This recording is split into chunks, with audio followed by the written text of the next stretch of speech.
السلام عليكم ورحمة الله وبركاته. أكم جرتن خبيمتوتا هوردوفتوتا جالتمتوتا ماتي channel FM Technology نجين ربي بكا جرتن مرتي اسم برا هاغوتو يجا الراس فيديو أدادين سينيكا بدل فيجولا واي تكنولوجي دي والقبط تكنولوجي قيسة الرا واي موبايلي وجلالا موبايلي قيسة مو ابليكيشنوتا لمن ولسن برسيسو دي ما يجولا خبيمتوتا هوردوفتوتا قي ابليكيشنوتا لما يرونجو ابليكيشنوتا برنوتا لما قبدتين isinii dhufee jechuudha kabajamtoota hordoftoota keenya.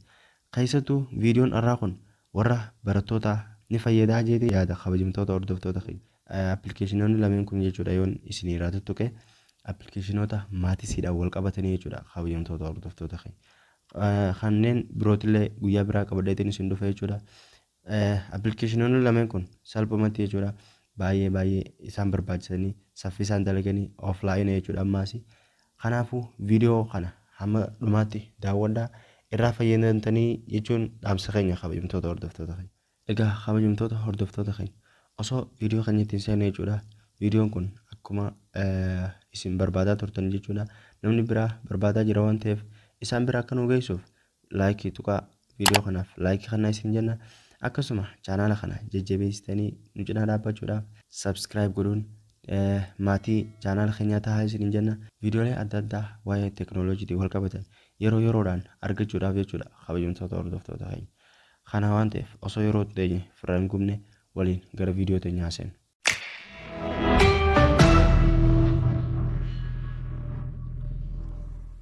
Hayyee kabajamtoota hordoftoota keenya appilikeeshinii duraa gaa footoo maat yookiin footoo maats jedhama akkuma ijaan agartan jechuudha. Footoo maatisiin akkumaan isin garsiisu kana jechuudha. Seennee haalaallu akkuma ijaan agartan kana kabajamtoota hordoftoota keenya gaafii feete jechuudha. Fakkeenyaaf amma gaafii tana solve haa godhu solve akka godhuuf jechuudha. Footoma kaafte jechuudha kabajamtoota hordoftoota keenya. Hayyee haa kaafnu akkuma ijaan agartan jechuudha. Dafee deebisaa isaatiillee nuuf fida jechuudha kabajamtoota hordoftoota keenya. Akkuma agartan deebisaan si jaha tahaa jaha. Show solving steps kajoo kana tuyxanii akkaataatti gaafiin tun deebiinsaa dhufee jechuudha. Tarkaanfiidhaan guutuutti step ilaalachuu dandeessanii jechuudha kabajamtoota hordoftoota keenya. Akkuma agartan gaafiin teenya asirraa kaati asitti dhaabbatti jechuudha solushiniin akkuma ijaan agartan. San qofa osoo hin ta'in akkuma agartan giraafiin illee ni dalagaa jechuudha. Akkuma ijaan agartan jechuudha kabajamtoota hordoftoota keenya. Giraafiin illee akkanatti isiniif dalagee as baasaa jechuudha. Kan duraa isa kana fakkaata egaa kabajamtoota hordoftoota keenya. Kan biraatti yeroo ceenuu jechuudha kabajamtoota hordoftoota keenya inni lammaffaa jechuudha appilikeeshinii keenya kan irraa kan barnootaaf nu barbaachisu Brainly jedhama kabajamtoota hordoftoota keenya. Brainly'n akkuma ijaan agartan keessa seenne gisee ilaallu jechuudha. Akkanatti yeroo jalqaba bantan afaan nama gaafata jechuudha. United States of America haa goonu. Maaliif yoo biyyoota biraa gootan jechuudha afaan isaanii fayyadama waan ta'eef United States of America goona jechuudha. Ingiliffaa akka nuuf fayyadamuuf. Okay, yes jennaani. Achi booda akkuma agartan bakka batanii tana tuyxatuma footoo kaaftaa jechuudha. Footoo kaasuudhaaf garuu iimeelii yookiin akkaawuntiis barbaachisa. Akkaawuntii feesbuukaa qabaatus tan googilii qabaatus jechuudha. Ani amma googilii hin qabu waan ta'eef bakka googil jettu tana kilik godhaa jechuudha. Akkuma agartan as baasee jechuudha. Hayyee iimeelii tokkuma irratti tuqeetiin okay jaanii. Akkuma ijaan agartan your country JS si fida Itoophiyaa ifiif si godha jechuudha. Asumaan umrii ta'e guutaa. Achi booda ati barataadha moo maatiidha moo maalii JS gaafata. Ati mee azar haa jennuuni. Achi booda sanduuqa kana right goonee gabbuunee continue jennaani. Continue jennaan. Hayyee asitti permission kan hinaa fi kaameraa keenyaaf jechuudha. Akkuma ijaan agartan kabajamtoota hordoftoota keenya. Brainly jechuudha faayidaan isaa footoo maatisii irra wanni inni caaluun jechuudha. Akkuma agartan maatisii gaafilee shalagiitis ni iskaan godhuu danda'a. Akkasuma akkuma jala kana irratti agartan jechuudha. Text question illee ni iskaan godha jechuudha. Text question jechuun keenya jechuudha kabajamtoota hordoftoota keenya gaafilee maatisiidhaa tan barreeffama of keessaa qaban. Fakkeenyaaf kan jalqabaa kan haa goonu gaafuma reefu sanitti irra deebinaa jechuudha. Fakkeenyaaf gaafuma tana jechuudha.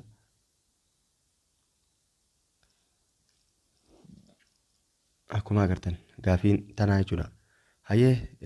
Use this photo hajoo kana tuyne nu as baasuu ni eeyna.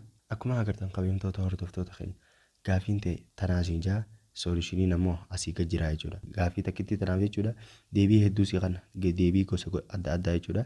Kanaaf yeroo jennu akkuma agartan solve for x yeroo jennu ni jechuudha. Gatii x yeroo barbaadnu